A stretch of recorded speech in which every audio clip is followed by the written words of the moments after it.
Ya Kiai, polemik ini kan bermula dari unggahan BEM Psikologi UI ya, yang mengatakan bahwa laporan APA atau American Psychiatric Association itu mengatakan bahwa homoseksualitas bukanlah gangguan mental.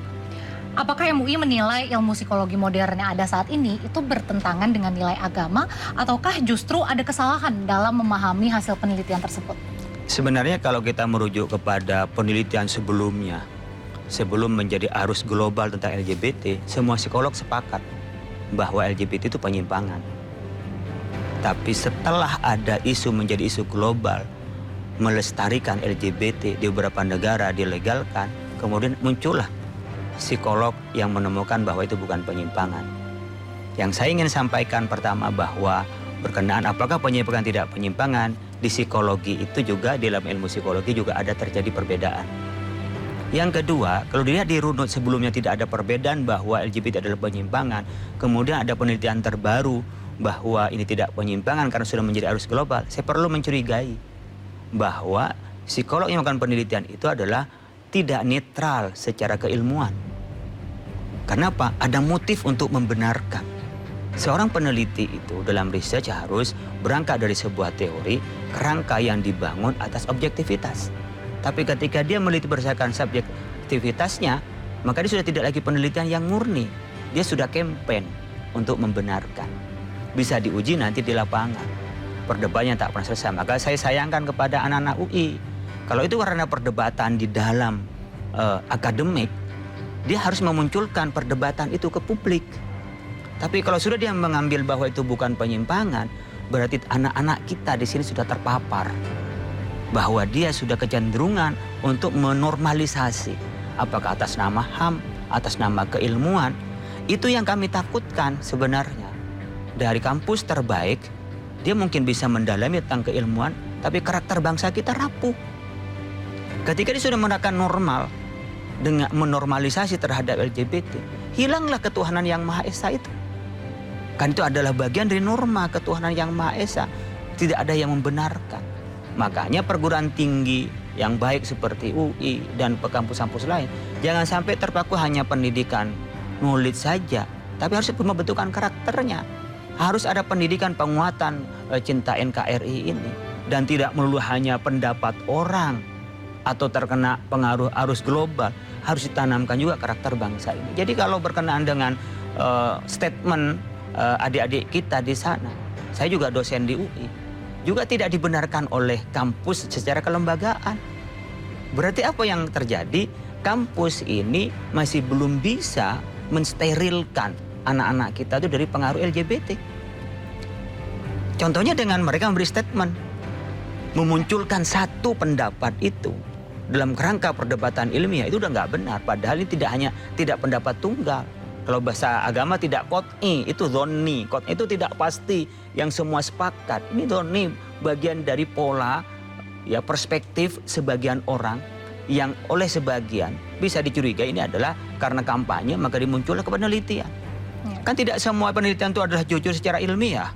Ada kalanya juga adalah menggiring opini. Kita paham itu, apalagi ini sudah menjadi isu global yang tersistematis. Ya, seperti yang tadi Kiai katakan bahwa kampus perlu memberikan pembentukan karakter dan juga harus ada pendidikan mental dan spiritual.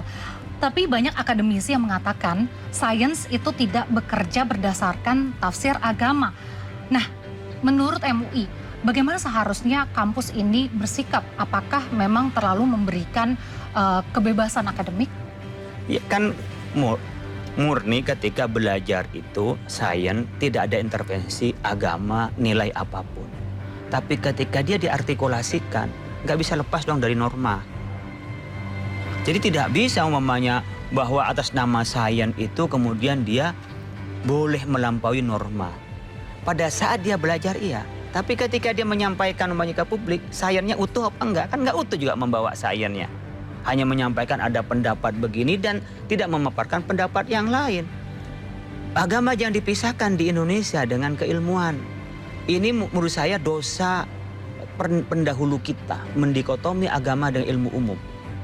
Bahwa sains harus bebas nilai. Ketika kita bicara bernilai keagamaan, lepas dari sains. Kita ini mengajarkan di dalam para pendahulu kita, sains dan agama itu beriringan, terintegrasi. Maka kan muncul split generation. Ada generasi yang dimana dia tahu agama nggak ngerti umum. Yang ngerti umum nggak ngerti agama. Sekarang mulai ada kesadaran pada usia tertentu dia langsung balik 180 derajat ke agama. Mungkin ada orang yang dulu agama jenuh pindah ke umum. Padahal dalam pendidikan kita itu dua-duanya adalah ilmu dari Tuhan. Jadi tidak harus dipisah. Nah, ini harus kita lepas dari pengaruh yang memberikan bahwa sains itu bebas nilai. Tetap harus ada nilai. Saat belajar kita menghilangkan subjektivitas, iya, untuk menemukan sebuah kebenaran. Tapi artikulasinya kita negara Pancasila, kok masa bebas nilai sains kita dalam artikulasinya dan aplikasinya.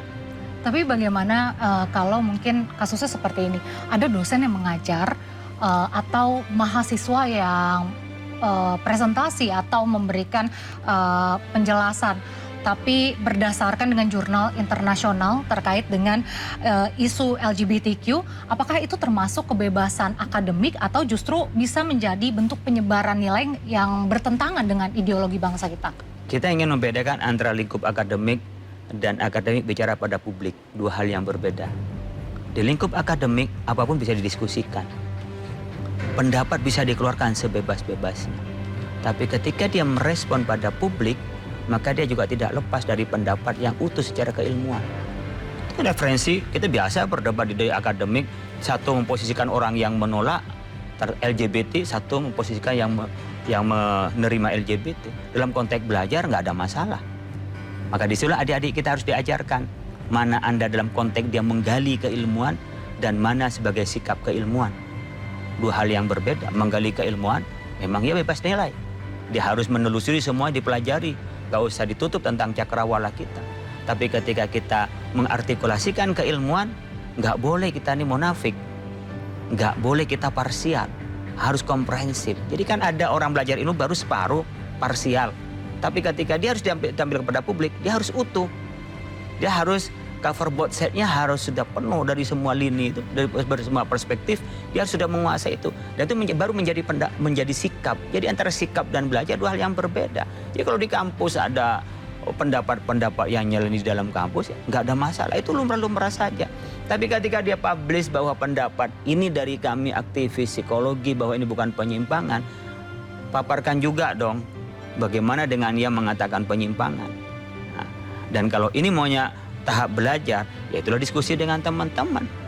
Disinilah yang saya ingin menyampaikan antara wilayah anak-anak kita yang sedang belajar dan wilayah bagaimana anak-anak kita sudah menyikapi publik, menyikapi opini publik, menyikapi fenomena publik itu dengan keilmuan yang komprehensif. Maka kita menyampaikan kepada pendidik, ya berikan anak-anak di mana mereka wilayah dalam debat di kampus dan mana dia harus menjadi sikap komunitas atau kelompok bahkan dirinya pada sikap-sikap publik itu. Nah Kiai, banyak pendukung LGBTQ yang mengklaim bahwa sebagian orientasi seksual itu dipengaruhi faktor biologis, misalnya genetika atau hormon. Kalau misalnya memang ada faktor biologis, apa seseorang dapat dimintai pertanggungjawaban secara moral atas orientasi seksualnya maupun perilaku atau tindakannya? Pada saat dia mendapat karunia dari Tuhan, maka dia nggak bisa menolak. Dan tidak ada masalah dengan hal itu. Tidak ada siksa, tidak ada tuntutan, nggak ada pertanggungjawaban. Tapi ketika dia sudah ada kesadaran, dan dia sudah pada usia tertentu mengetahui tentang kebenaran, dan dia tidak mau berubah, di situ diminta pertanggungjawaban. Dia sudah tahu nih ada kelainan, tapi dia terus bertahan dengan kelainan itu. Sampai dengan kita kena penyakit. Ketika kita kena penyakit, nggak ada kita ini mempertanggungjawabkan dengan penyakit. Tapi ketika kena penyakit kita nggak pernah berobat, nggak pernah berusaha menghilangkan penyakit, itu kesalahan bagi kita.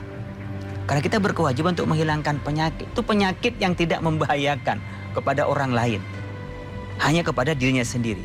LGBT itu membahayakan orang lain loh. Karena membahayakan.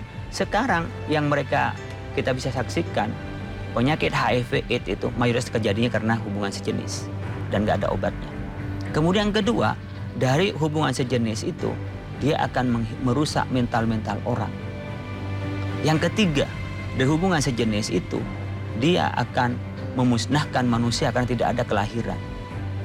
Yang keempat, dia mungkin seperti yang kemarin lalu mengedit foto anak-anak yang seakan diadopsi oleh dia. Itu kan akal-akalan, kan nggak masuk akal. Udah pasti nggak bisa beranak kok ngambil anak orang. Sementara yang jadi anak itu hasil pasangan jenis yang berbeda. Di situ kan berarti ada ketidaknormalan. Sudah jelas Anda itu pasangan yang tak mungkin beranak. Kok memimpikan anak? Dalam konteks ini aja sudah jelas tidak normal. Kok masih dibilang normal? Kalau memang mau pasangan sejenis, ya sejenis aja, nggak bisa beranak. Mengapain dia juga masih ngambil yang beranak, yang sudah jelas adalah pasangan yang lain jenis. Di sini kan sudah jelas dari cara berpikirnya sudah nggak normal. Nah, tidak normal pada awal kita pemberian dari Tuhan itu nggak ada pertanggungjawaban. Tapi membiarkan ketidaknormalan, mentolerir ketidaknormalan, tidak berusaha pada yang normal. Padahal sudah ada banyak sarana, diingatkan, disadarkan, dia yang salah. Jadi, wah ini dari Tuhan, tapi tidak disuruh biarkan. Yang saya contohkan tadi, kita dilahirkan na'udzubillah cacat, apakah membiarkan kita tidak berusaha untuk menjadi normal?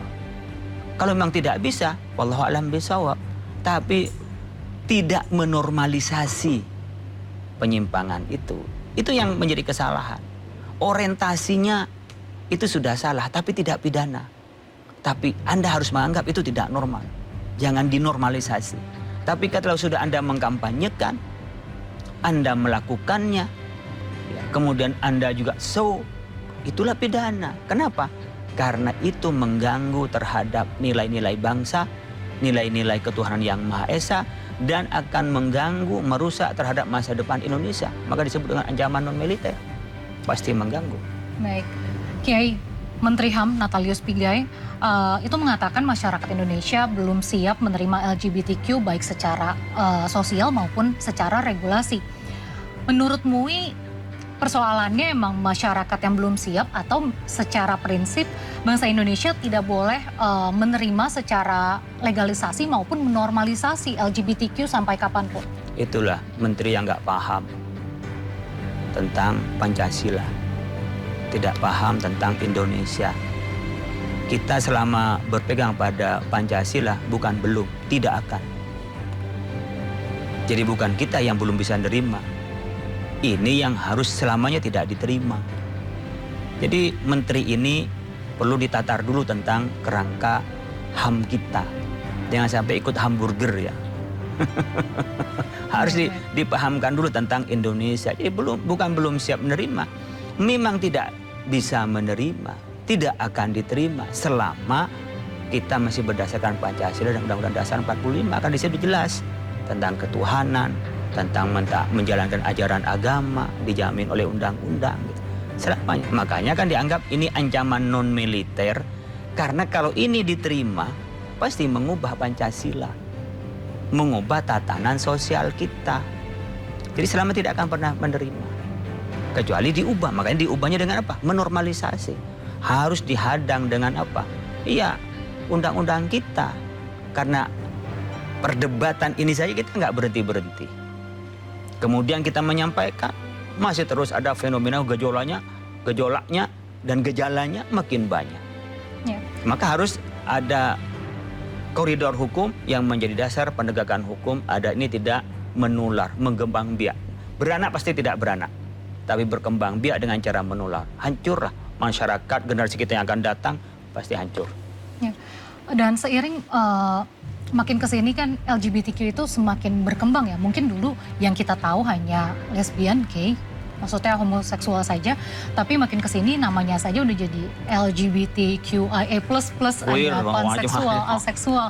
Yang saya ingin tanyakan, apakah jenis-jenis orientasi seksual di luar lesbian dan gay atau biseksual itu juga diatur nantinya dalam RUU LGBTQ yang akan dipidanakan itu?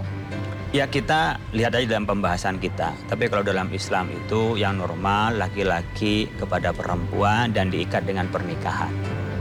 Kemudian laki-laki dengan laki-laki dianggap zina. Dan dalam Islam ada sejarah namanya kaum Nabi Lut.